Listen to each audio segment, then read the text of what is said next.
Welcome to the CES Experience, the show where we explore systems that shape our lives, often in ways we don't even notice. I'm Nazra Coelho. And I'm Magnus Halverson.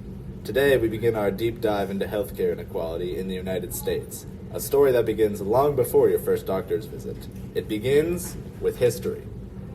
This is episode 1, The Roots of Inequality in Healthcare, and it also happens to be my co-host Magnus Halverson's birthday. So happy birthday, Magnus. Thank you, Nazra. Now let's go back to 1932. Tuskegee, Alabama. The U.S. Public Healthcare Service begins a study involving 600 black men, most of them poor and unaware of what was really happening. They were told they had bad blood. They were promised free treatment, but they weren't given treatment at all, even after penicillin became the standard care for syphilis. For 40 years, these men were observed as their disease progressed, so researchers could study what untreated syphilis does to the human body. And this wasn't a secret. It was government approved. Medical professionals signed off, and the study ended in 1972 after a whistleblower exposed it to the media.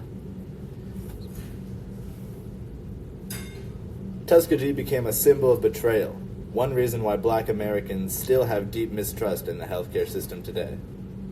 But Tuskegee is just one part of a much bigger picture. Let's talk about redlining. Redlining was a practice starting in the 1930s where banks and federal housing agencies literally drew red lines around neighborhoods they deemed too risky to invest in. And these neighborhoods were mostly black and brown neighborhoods. That meant no home loans, no investments. And you might be asking, what does that have to do with hospitals? A lot. Healthcare follows money. Wealthier neighborhoods got hospitals, clinics, and specialists. Redline neighborhoods often got nothing. And even when hospitals were nearby, they were often segregated, with separate wings, entrances, even waiting rooms. Some black patients were outright denied care or given substandard treatment. And there's more. Early 20th century medical education actually taught racial pseudoscience, eugenics, false ideas that black people felt less pain or were biologically inferior. Sound familiar? Some of those beliefs still show up today.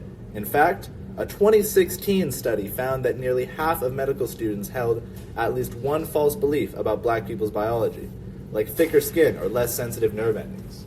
That's not just bias, that's dangerous. It leads to real disparities, especially in areas like pain management, emergency care, and maternal health. So why does this history matter? Because the roots of healthcare inequality didn't happen by accident. They were built into the system through policy, through education, and through indifference. And if excuse me. And if we want to change the outcome, we need to understand how we got here. Next time on the CES Experience, we'll take a closer look at health insurance in America and how access is still unequal by income, race, and even zip code.